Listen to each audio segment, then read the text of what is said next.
without being political, we touch upon certain subjects that affect the world and our lives and the way we Mhm. interact with the world. And we kind of figured out, okay, we are the highest parasites on Earth.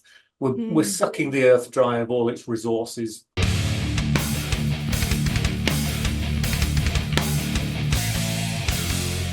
Greetings to our GC viewers. This is Ragin Rosie. Today we are speaking with Aaron. He is the leader of the brand new band, Parasite. You may also know him from the legendary act, My Dying Bride. Hi, Aaron. Thanks so much for making time to have a chat with Ghost Cult today. Hello.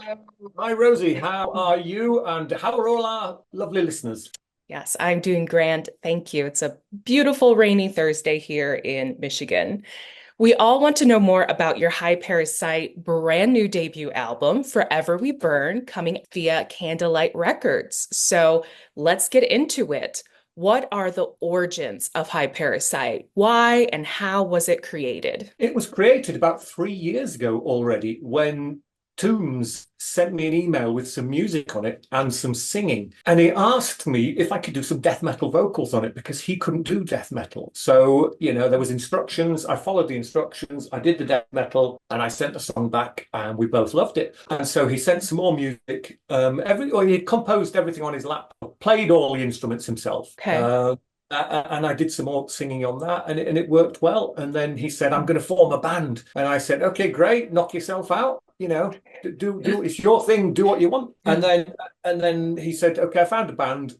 Now we're going to record a demo tape. Can you come along?" So I went along and recorded the demo with them. And these are guys I'd never met. I'd never met these people before. So it was kind of nice. And then we did the demo. It got touted to a whole bunch of record labels, all of whom were interested.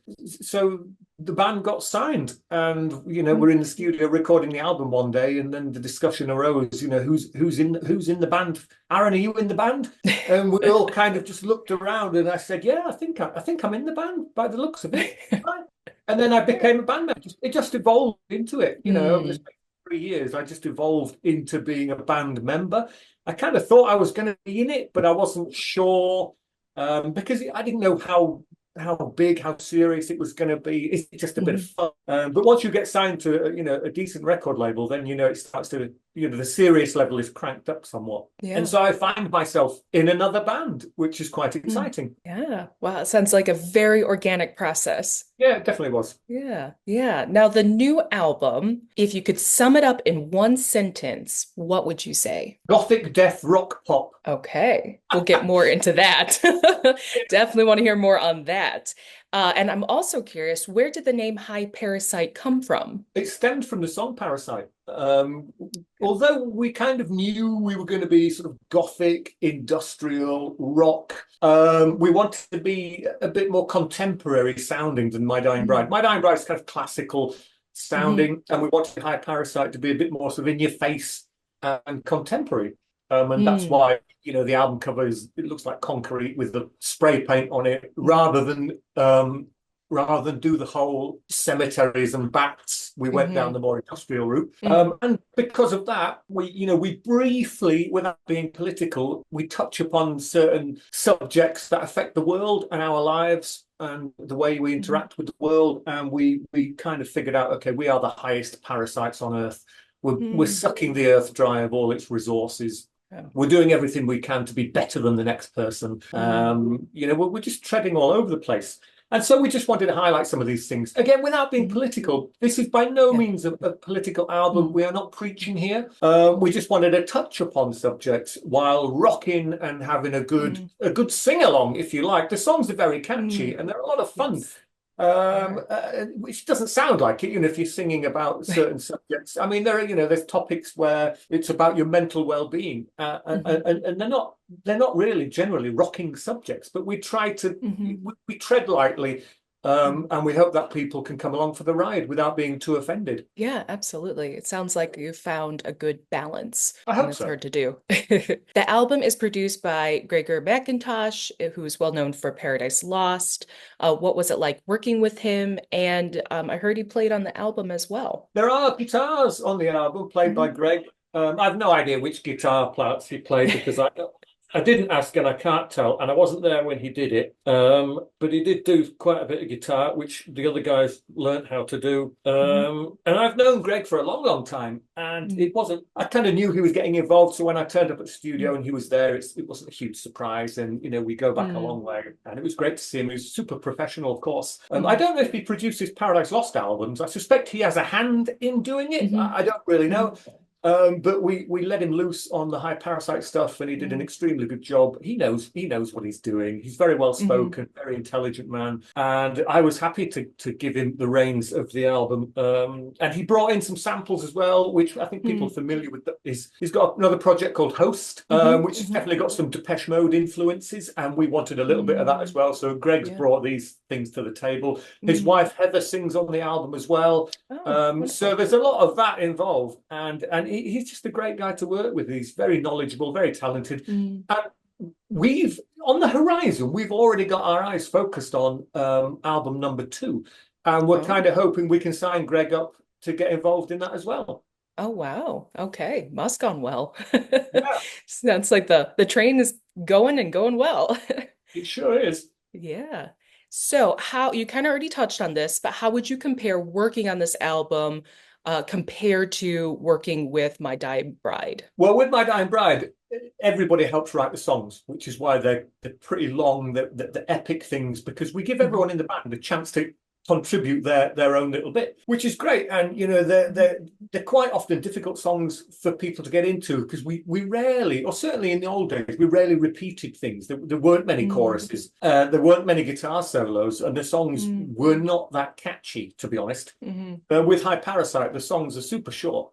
Toombs writes all of them. No one's getting mm, involved, just him, and he knows how to write a good, catchy song with a sing-along chorus. So we leave it all up to him. So I just sit at mm, home. The music arrives, and I put some vocals on it, and the song's finished. And it's mm, quite a simple process. Whereas mm, with MDB, you've got like a 14-minute epic, and you pick it apart and you work out what's going where, and you really concentrate hard with a My Dying Bride piece of music because you've got such history and you want every album to be mm. better than the last one. Right. With High Parasite, this was obviously the first album. We want it to be as punchy and as cool as possible, and that's all Mhm, we've aimed to do. We're not reinventing the wheel here. mhm, We are just playing music that everyone can sing along to in their car and in the shower, and mm. hopefully they can sing along at the venues as well. Yeah, absolutely. Now, are there any outstanding moments on the record that cause a strong emotional reaction for you? Something you connect with well on the record? There are a number of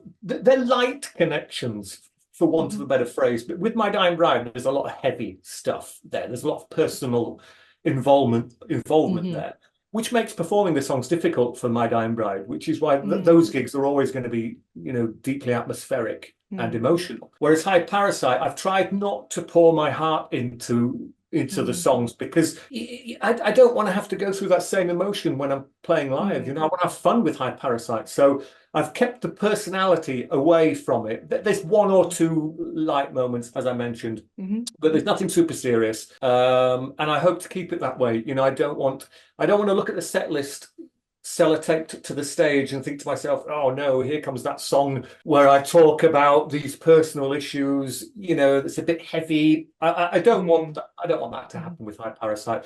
So we're going with easy living mm, songs. And Toombs is yeah. not doing that either. He's not pouring his guts into Mm, into the stuff because it will detract from what we are mm, trying to be. It's fine okay. for MDB. MDB is full Hmm. of that, and it's beautiful because of that. Hmm. High Hmm. Parasite is a different monster. Yeah, absolutely. Now you mentioned Toombs writes mostly everything. Now, do you write your own vocal lines or the lyrics, or is it really just all kind of handed to you? It's all over the place, to be honest. It's Okay. initially when the first song came over, he'd done clean vocals and written the lyrics, and so he basically said, Aaron, those lyrics I'm not singing. Could you do them death metal? Fine, Mm, I did those, no hmm. problem. One of the other pieces he sent through had no lyrics or vocals whatsoever. It's just music. So he Mm, said, Aaron, just knock yourself out, do whatever you want. And so mm, I did, and that worked out great. And there was other times where I was writing clean vocal lines for him and singing them as a guide, but he liked them so much he just let me sing them anyway. mm, So it's mm, super flexible, and I know he's working on some mm, new songs already, and I've heard one of them which came through a couple of months ago, and it has got vocals on it. And I said, well, I'm not going to mess with this yet because I'm still trying to learn the first album. I'm not starting work on the second one. Sure. But that's got some vocals and some lyrics. So we're very flexible. I'm happy if he writes all the lyrics and gives me a guide thing. Or so long as he does all the music. I'm not getting involved in the music because I'm not a musician. So I'll let him do it all.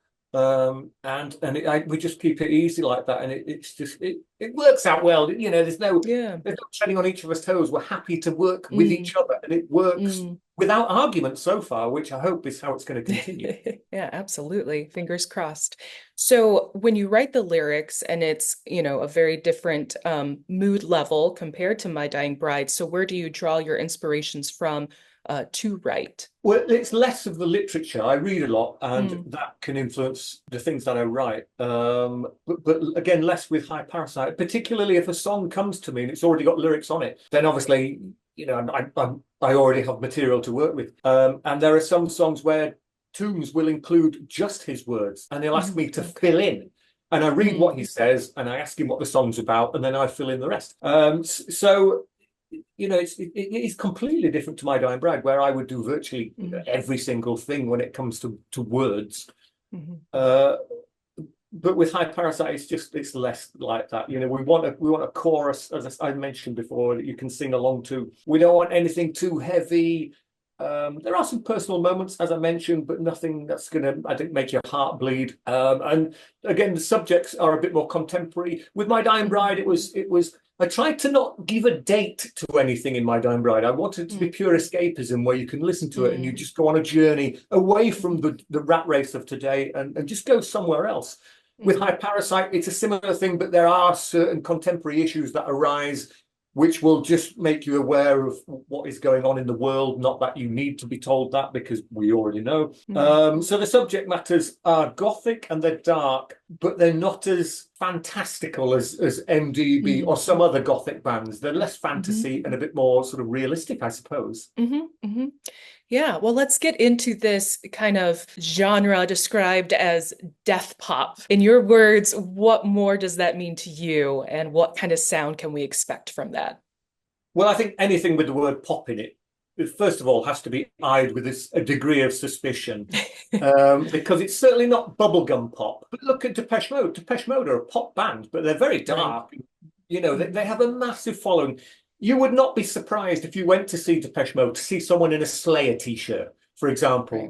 They have a broad audience. People like that kind of stuff.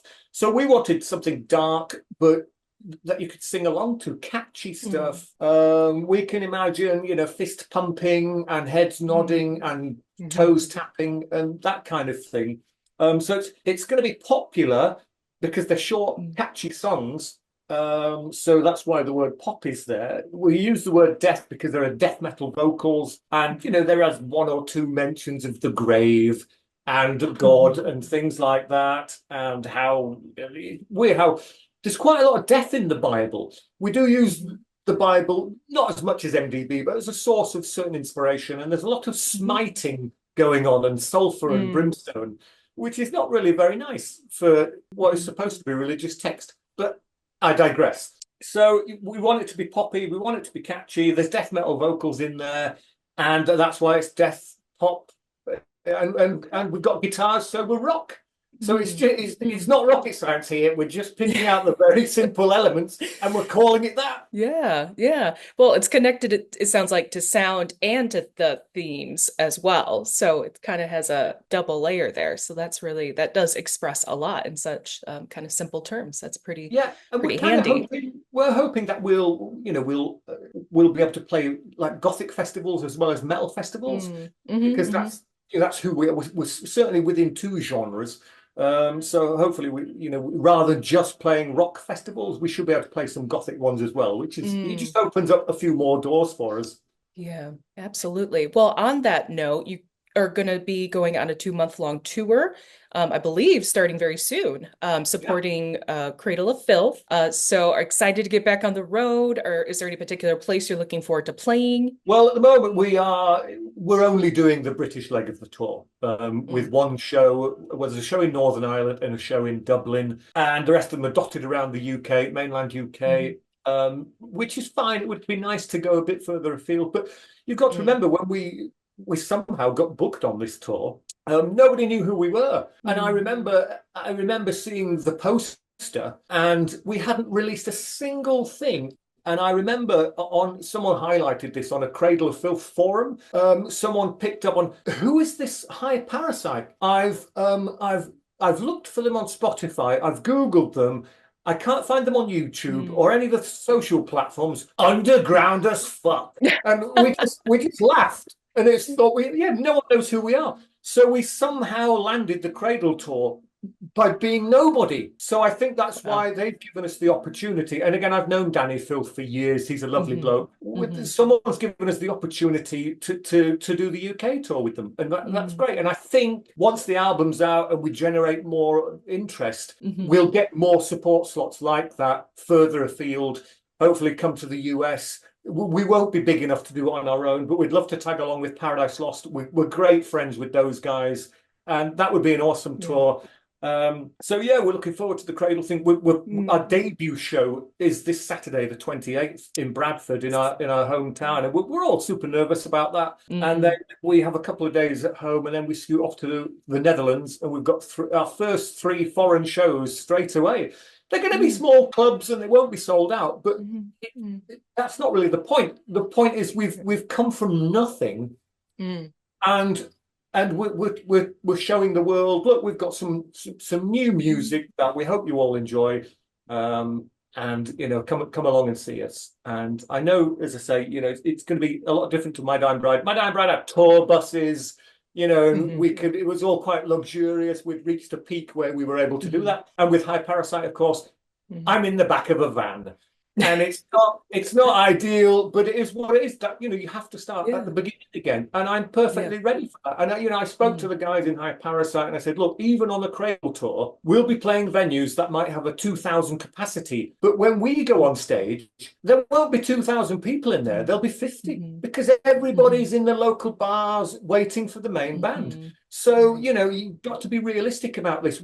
My name will hold a certain amount of sway, but not so much it's mhm, going to fill the venue and we're mhm, going to, I have to work on this. People won't trust me just as the vocalist of My Dying Bride with a new side thing.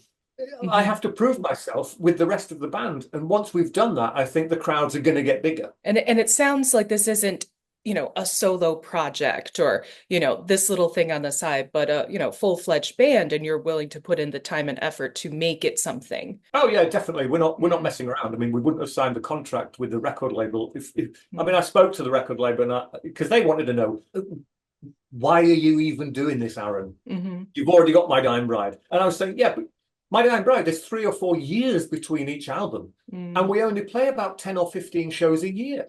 I've got mm, ample time to squeeze mm, in 2 or 3 more bands. So yeah.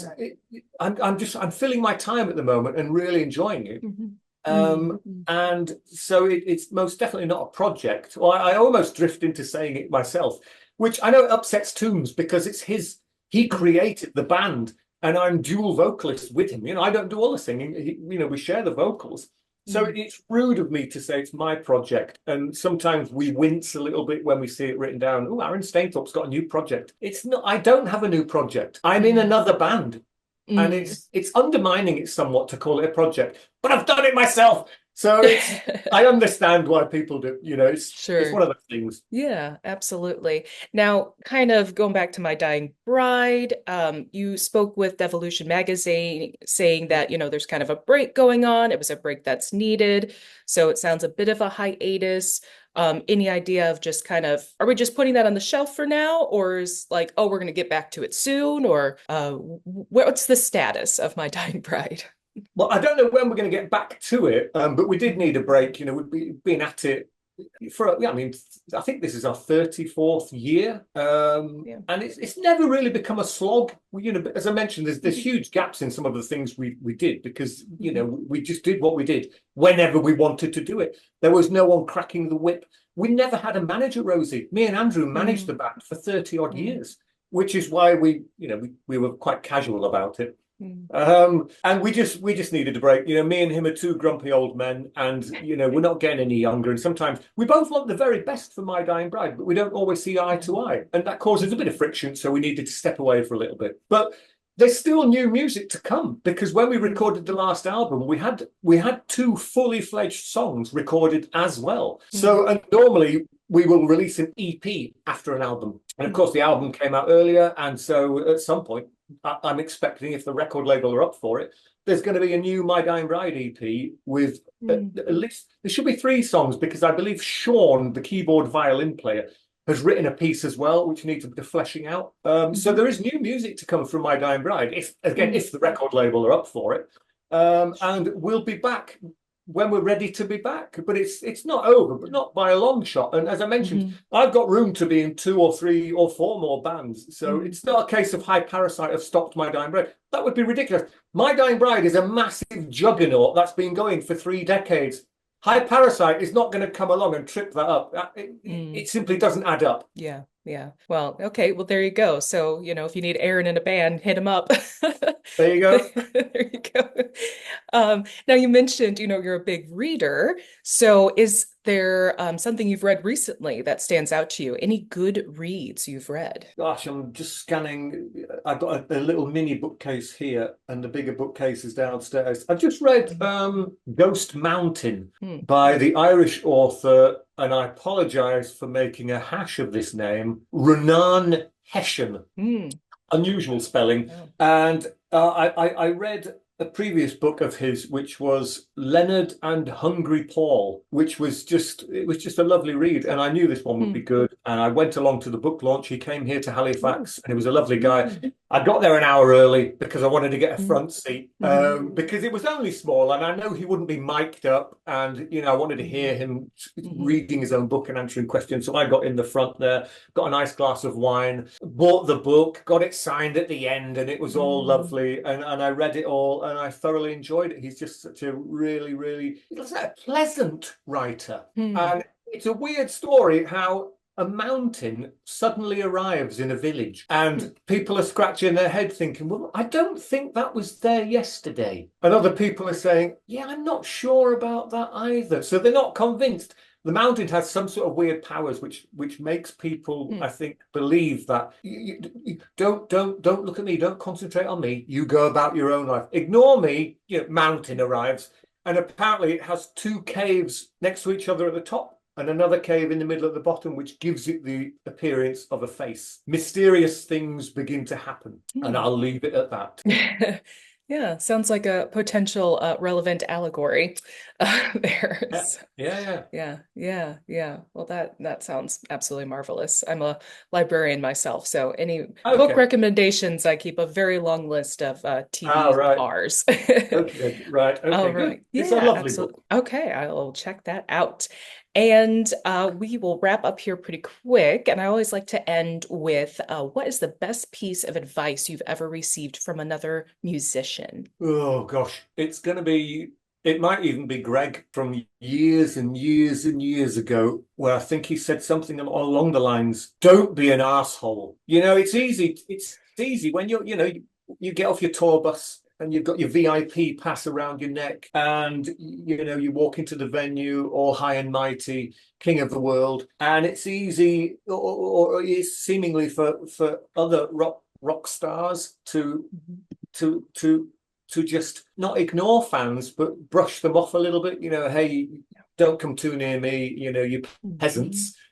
And I'm sure it was Greg who said, just don't do that. These people, some of them have traveled miles and miles to see you. They've saved up money. They're probably going to buy a t-shirt. Just be nice. Yeah. And I always say, actually, the Bible could have been super thin with the opening gambit, just be nice. And it's just resonated with me for all these years. And even, you come off stage, the audience have been raucous and it's been mad and chaotic and brilliant and wonderful. And you come off and, you calm down in the dressing room, you have a shower, and it's an hour after the show and you leave the venue. There's 100 fans outside who want to meet you and say hello. Spend that time with them if you can. I mean, of course, sometimes the tour manager's saying, we've got to go.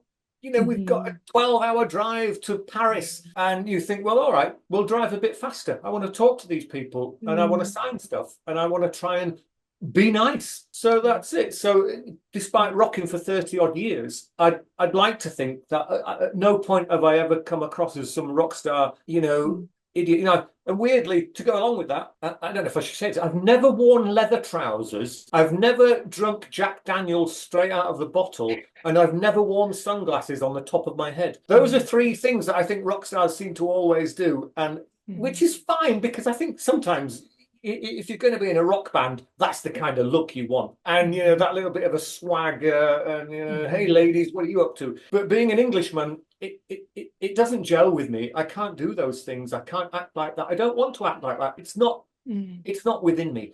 So I will always, hopefully, continue to simply be nice. Oh, absolutely. And possibly having a career of over 30 years speaks to that. And being so successful. There might be something to that. Yeah, and I don't recall appearing in the press. Aaron Stainthorpe's thrown a television out of a hotel room. He's attacked someone. He's set. Those things don't appear. Because I'm not that kind of a person.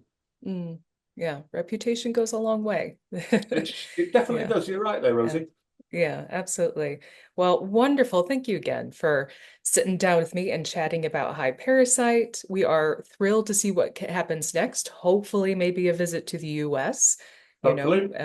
Get you maybe bigger van than just sitting in the back seat of a van, but who knows? Yeah, I'm kind of hoping for a fast forward. I hope record sales are brilliant, not for the money, because there's never any money these days. It's not like the old days. But just so I don't have to sit in the back of a van, even a small tour bus would be good. Yeah, absolutely. I have no doubt that it will happen. So I wish you all the success in the world with the show coming up and with the album being released Friday. I certainly will have it on my playlist. So looking forward to that. And thank you so much once again. And good luck on the road and be safe out there. And we'll hopefully see you soon. Cheers, Rosie. Thank you very much indeed. Hello to everybody. And thank you for your support. Absolutely. All right. Thank you, Aaron. Take care. Cheers. Bye-bye.